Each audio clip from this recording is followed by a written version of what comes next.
पाकिस्तान के सामने I think Babar Azam को डालने में मज़ा आई थी, क्योंकि वो टाइम पे बाबर आजम को इतनी अपॉर्चुनिटीज़ नहीं मिल रही थी टॉप ऑर्डर में, क्योंकि पाकिस्तान का टॉप ऑर्डर काफ़ी स्ट्रॉन्ग था। लेकिन आपको दिख रहा था कि ये बंदे के पास में है वो कला जो वो गेम लेकर जा सकता है। बिल्कुल सही है। और obviously Azhar Ali proven record है उनका और काफ़ी माहिर है वो, और उनकी विकेट लेना इतना आसान नहीं है, क्योंकि वो इतने रिस्क नहीं लेते, और टेस्ट क्रिकेट के हिसाब से वो उनको आउट करना और उनकी कंडीशंस में काफ़ी मुश्किल है। सही।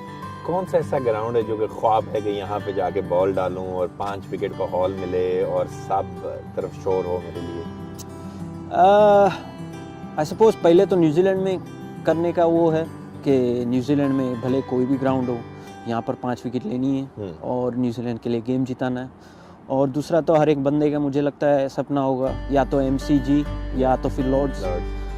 वो 2 ग्राउंड्स है जो क्रिकेट में मशहूर है। और I suppose after that India Eden garden Kolkata, 1 lakh क्योंकि लोग वहाँ बैठे पे हैं। जो शोर है, जो क्राउड, जो अपनी एशियन टीम्स के पीछे जो क्राउड वो करता है, वो एक्सपीरियंस आपको नहीं मिलेगा किधर भी। भले मतलब इवन श्रीलंका में भी गए थे तो वहाँ के जो क्राउड्स थे, शोर होता है लेकिन वो मज़े भी ले रहे हैं, डांस कर रहे हैं, म्यूजिक बज रहा है, गेम में इन्वॉल्व हैं। यहाँ पे और तरीके से इन्वॉल्वमेंट होती है, यहाँ बैठ के हम्बल तरीके से बड़े सुकून से बंदे जो है वो साथ थोड़ा ड्रिंक कर रहे हैं, देख रहे हैं। लेकिन वहाँ पे वो फेस्टिवल है पूरे का। इंडिया के लिए बात करें, इंडिया के खिलाफ खेले हैं अभी? जी अभी ये लास्ट सीजन ही खेले थे इंडिया के सामने। न्यूजीलैंड के अंदर या इंडिया के अंदर? न्यूजीलैंड के लिए। सही। तो मतलब मज़ा तो बहुत आया, लेकिन ज़्यादा मौका नहीं मिला बॉलिंग करने का। सही।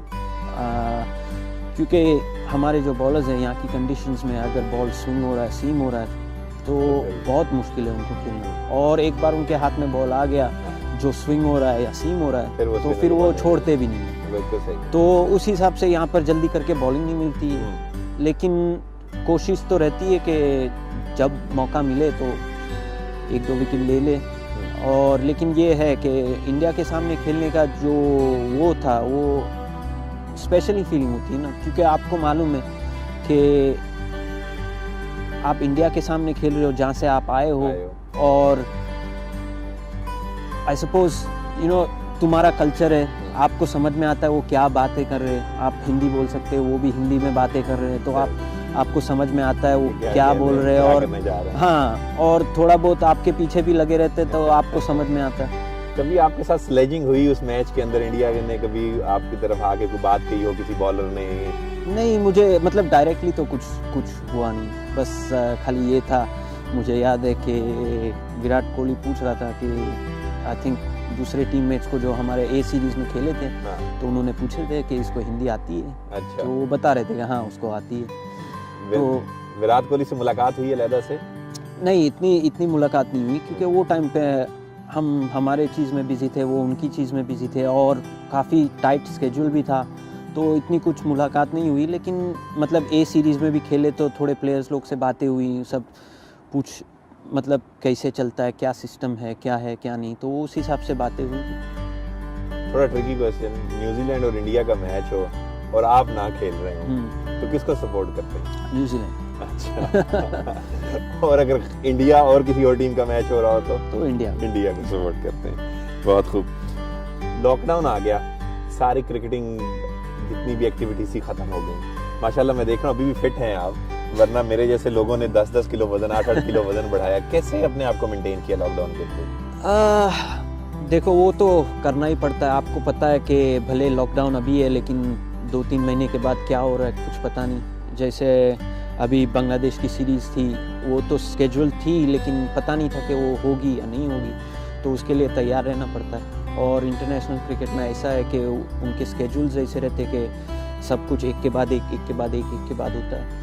तो अभी जब मौका था तो ज़रूरी था कि फ़िटनेस मेंटेन किया जाए, फ़िटनेस पे ध्यान दिया जाए, खाने पीने पे ध्यान दिया जाए, क्योंकि लॉकडाउन में ऐसा भी था कि ऐसा नहीं है कि खाना नहीं खाया है, खाना खाया है, इंजॉय भी किया है, मेहनत भी की है।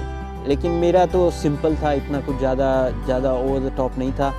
मैं मतलब एक हफ्ते में मेरे पास स्टेशनरी बाइक है घर में, तो एक हफ्ते में 120 किलोमीटर्स करने की कोशिश करता था। अच्छा।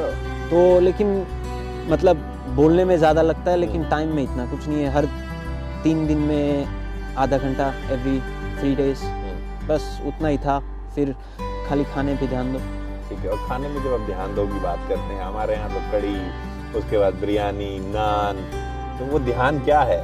मतलब ये सारी चीज़ें एलिमिनेट हो जाती हैं। अभी मैं सच बोलूँ तो उस पर मुझे अभी भी मेहनत करने की ज़रूरत है, क्योंकि डाइट, हमारा इंडियन जो डाइट है जिस पे हम ब्रॉट अप होते हैं, वो हेल्थ तरीके से सबसे अच्छा नहीं होता है, खास करके स्पोर्ट्स के लिए।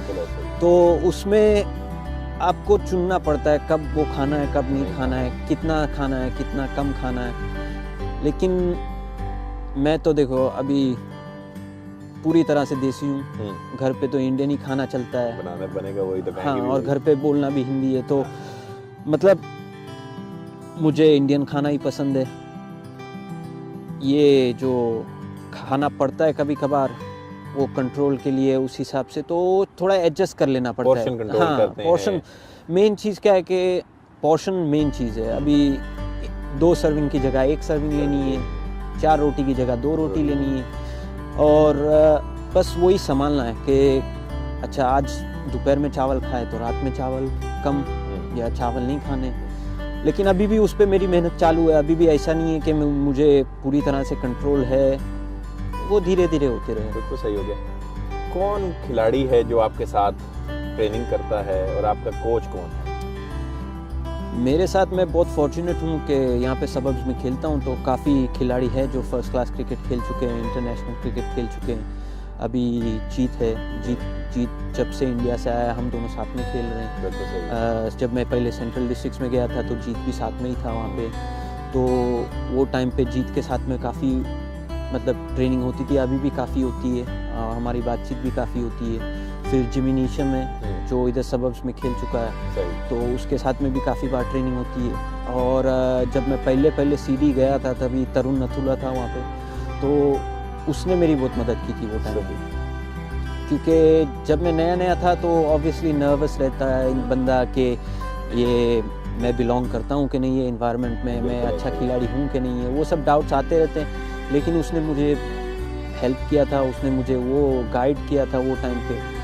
और दीपक पटेल ने भी बहुत बड़ा हाथ दिया है कि जब मैंने शुरू किया था तो उन्होंने मुझे सब ट्रेनिंग दी थी उस हिसाब से कि तुम्हें स्पिनर के हिसाब से ये करना है, वो करना है, तुम स्पिन करोगे तो तुम्हारे को ये सीखना है, वो सीखना है। तो उस हिसाब से जो था उन्होंने मतलब बहुत मेहनत की। मैं और जैसे मैंने कहा बैरिंगटन रोलैंड है, किट परेरा है, बेवन जेकब्स है, बहुत सारे कोचेस हैं जिसको मैंने अभी तक मेंशन भी नहीं किया है, और रिसेंटली पॉल वाइजमैन है। तो हर एक से कुछ ना कुछ सीखने को मिला है। कभी डिस्क्रिमिनेशन का सामना करना पड़ा? नहीं, मुझे नहीं लगता है कि इतना कुछ ऐसा न्यूजीलैंड में है। मेन चीज़ क्या है कि आप मेहनत करो, मेहनत पे फोकस करो, आपके गेम पे फोकस करो। वो दूसरी सब चीज़ें जो है वो आपके कंट्रोल में नहीं है, आप कुछ उसका कर भी नहीं सकते हो भी रहा है तो आपको पता नहीं चलेगा। तो उसमें ध्यान देकर भी कोई फ़ायदा नहीं है। मेन चीज़ क्या है कि अपनी मेहनत करो, अपने रिजल्ट्स दो, एंड ऑफ द डे जो रिजल्ट्स होंगे वही आपको आगे लेकर जाएंगे। भले आपके बारे में कोई कुछ भी कहे, आप पे कोई विश्वास ना करे, आप अपने आप पे विश्वास करोगे तो वो आगे बढ़ना ही है। एजाज की अगली ख्वाहिश क्या है? क्या एजाज जो है वो देखना चाहता है अपने आप को अगले 2 साल के अंदर? मेन चीज़ क्या है कि टेस्ट मैचेस में कंट्रीब्यूट करते रहें, न्यूजीलैंड के लिए ज़्यादा से ज़्यादा गेम खेलें, और खाली न्यूजीलैंड में नहीं लेकिन दुनिया का बेहतरीन स्पिनर बने। तो वो मेन गोल है, और साथों साथ बैटिंग पे भी और वर्क करना है, और फोकस करना है, और इम्प्रूव करना है। ऑलराउंडर बनने की ख्वाहिश है? जी, कोशिश तो है, और बन जाएंगे इंशाल्लाह। बेस्ट स्पिनर बनने के लिए क्या कर रहे हैं? फ़िलहाल तो जो अभी जो स्किल्स हैं उनको और डेवलप करने की कोशिश कर रहे हैं, जो कंट्रोल है उसको और आगे बढ़ाने की कोशिश कर रहे हैं। अब जब आप उस लेवल पे पहुंच जाते हो तो आपके पास इतनी कोई बड़ी चीज़ नहीं होती है कि आप ये चेंज करोगे तो बहुत बड़ा फ़र्क गिरेगा। छोटी छोटी चीज़ें होती है जो आप फोकस करते हैं, छोटी चीज़ों को और आगे लेकर जाना है और 5% बढ़ाना है, तो अगर आप वो कर पाएंगे तो वो अगले लेवल तक पहुंचेंगे। और देखना है और सीखना है दूसरे जो इंटरनेशनल बॉलर्स है वो क्या कर रहे हैं जिसके वजह से वो एकदम सक्सेसफुल है और किस तरह से वो कर रहे हैं, तो उस हिसाब से फिर आगे बढ़ना है। बहुत शुक्रिया एजाज भाई। आज हम आए आपके ग्राउंड के ऊपर जहां आप क्रिकेट खेलते रहे हैं और जहां आपने क्रिकेट सीखी है, तो हमारे जो देखने वाले हैं उनको भी अपना ग्राउंड दिखाइए, उनको बताइए कि कैसे स्टार्ट हुआ ये सारा कुछ, और स्पेशली जो बच्चे हमारे हैं छोटे जो कि आगे जाना चाह रहे हैं उनको बताइए कहाँ से स्टार्ट करना है, कैसे आगे लेके जाना है और उसमें पेरेंट्स का रोल कैसा है। तो चलते हैं, पहले पिच की तरफ चलते हैं, उसके बाद फिर हम इसके ऊपर बात करते हैं। जी तो एजाज भाई ये ग्राउंड है जहाँ पे सारे क्रिकेट खेली आपने बचपन से? जी मोस्टली यहाँ पर ही खेलिए। सबर्ब्स न्यूलैंड के लिए जो प्रीमियर क्रिकेट था वो यहाँ से ही शुरू किया था। और यहाँ से ही जो आगे बढ़ना था वो यहाँ से ही बढ़े थे, तो काफ़ी अच्छी मेमोरीज है यहाँ पे। अच्छा। लेकिन ये भी मेमोरीज है कि पहले तो लॉन्ग रन अप से आता था। अच्छा, वहाँ से भागते हुए आते थे और फिर शॉट किया और उसको। फिर बाद में वो अभी काफ़ी शॉर्ट हो गया, अभी तो यहाँ से भी डाल सकते हैं। इतनी ग्रीन टॉप होती है, ये पिच है जिसको कहते हैं ग्रीन टॉप पिच? जी न्यूजीलैंड में तो यही मिलेगा आपको, काफ़ी हरे हरे विकेट्स मिलती हैं। सही। और उसमें स्पिनर को जो आप कर सकते हो वो करने की कोशिश रहती है, लेकिन मोस्टली ऐसे ही मिलते हैं आपको कंडीशंस। सही। जब समर थोड़ा आगे बढ़ने लगता है, जैसे आफ्टर दिसंबर जनवरी, फिर बाद में आपको वो मिलने लगती है, थोड़ी ड्राई विकेट्स हो जाती है, फिर बाद में बॉल टर्न होता है। कौन सी एज में आपने क्रिकेट यहाँ पे आके शुरू की, और अगर हमारे जो बच्चे हैं आने वाले वो किस तरीके से क्रिकेट में ज्वाइन कर सकते हैं? देखो मेन चीज़ ये है कि आप खेलो।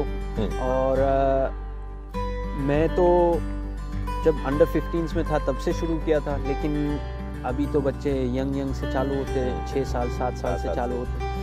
तो बेस्ट चीज़ ये है कि आप उनको क्लब में इन्वॉल्व करो, क्लब में खेलें, तो उसमें क्लब में जो अपॉर्चुनिटीज़ मिलती है ग्रो करने की, गेम सीखने की कोचिज़ के थ्रू, और जो डेवलपमेंट होता है उसका बहुत फ़ायदा होता है। बिल्कुल सही। और अभी तो बच्चे काफ़ी फॉर्चुनेट है न्यूजीलैंड में कि ये आप देख सकते हैं कि यहाँ पर अभी आज विंटर है लेकिन कितने बच्चे आज बाहर आके खेल रहे हैं, फुटबॉल खेल रहे हैं। और वैसे ही आपको क्लब क्रिकेट ज्वाइन करना है, क्लब क्रिकेट ज्वाइन करेंगे, उससे सीखेंगे, फिर उससे जैसे एज ग्रुप्स आपके बढ़ते जाएंगे उससे कम्पिटिटिव लेवल भी बढ़ते जाएगा। फिर एज ग्रुप्स में भी प्रीमियर्स आते हैं, फिर मेंस क्रिकेट में आप फिर पहले तो स्कूल आएगा आपका फर्स्ट 11, जो स्कूल का क्रिकेट है वो हाईएस्ट ग्रेड है फर्स्ट 11, वहाँ पे आप अच्छा परफॉर्म करो तो फिर स्काउट्स के नज़र में आते हैं, सेलेक्टर्स के नज़र में आते हैं, फिर जाके क्लब क्रिकेट में आते हैं। फिर मेन चीज़ क्या है कि आपको फिर अगर फर्स्ट क्लास क्रिकेट तक बढ़ना है तो क्लब क्रिकेट में, प्रीमियर क्रिकेट में परफॉर्म करो, खास करके ऑकलैंड में आप क्रिकेट में, प्रीमियर क्रिकेट में आप परफॉर्मेंस दोगे तो आपको ऑकलैंड ए का मौका मिलेगा। ऑकलैंड ए में आप अच्छा परफॉर्म करोगे तो फिर ऑकलैंड का मौका मिलेगा। फिर उसी तरह से अगर आप ऑकलैंड में खेलोगे तो न्यूजीलैंड ए से फिर न्यूजीलैंड। आपका नसीब अच्छा हो और आप में ज़्यादा टैलेंट हो तो कई बार यहाँ से ही सीधा आगे पहुँच सकते हैं। तो उस हिसाब से मेन चीज़ ये है कि बस मेहनत करते रहो और आप खुद पे फोकस करो। आप खुद पे फोकस करोगे, आपकी खुद की स्किल्स पे फोकस करोगे तो आपको आगे जाने में ज़्यादा टाइम नहीं लगेगा। बेशक ऐसा ही है, फोकस जो है ये बड़ा इंपॉर्टेंट है। और अगर आपने अपना गोल बना लिया है कि यहाँ पहुँचना है और उसको कैसे अचीव करना है, छोटे छोटे ऑब्जेक्टिव्स बनाकर, तो मेरा ख्याल है कि मेहनत की जाए तो अल्लाह ताला जो है वो रंग लगाता है। जी डेफिनेटली, वही मेन चीज़ है ना, आपके हाथ में जो है, आपके हाथ में मेहनत है, दूसरा कुछ आपके हाथ में नहीं है और दूसरा कुछ आप कंट्रोल भी नहीं कर सकते। तो वही मेन चीज़ है, आपको देखना है कि किधर मेहनत करनी है, किस पे मेहनत करनी है, और उस पर तुम्हारे आसपास जो लोग हैं वो सही बंदे होने चाहिए। अगर वो आपको सही गाइडेंस दे सकते हैं, सही टूल्स दे सकते हैं। वैसे ही जैसे आपको मैंने कहा कि मैं बहुत फॉर्चुनेट था कि मैं इस क्लब से जब जा रहा था तो मेरे पास में बहुत टूल्स थे जो मैं यूज़ कर सकता था। बहुत सही बंदे मिले थे मुझे सही टाइम पे। जो हमारे कोचेस थे, बैरिंगटन रोलन था, किट परेरा था, फिर जो प्लेयर्स थे उस टाइम पे, और फिर दीपक पटेल भी थे। तो वो टाइम पे वो जो बंदे थे वो मेरे लिए बहुत इम्पोर्टेंट थे और उन्होंने बहुत हेल्प की और मेहनत की और उस हिसाब से उन्होंने सही गाइडेंस भी दिया वो टाइम। बिल्कुल ठीक हो गया। बहुत शुक्रिया एजाज भाई, बहुत मज़ा आया आपसे बात कर और उम्मीद करते हैं कि आपको भी अच्छा लगा होगा अपने बारे में बचपन से शुरू कर आखिर तक लेके बताना हमें। नहीं, थैंक यू वेरी मच। आपने मुझे बुलाया, आपने मुझसे बात की।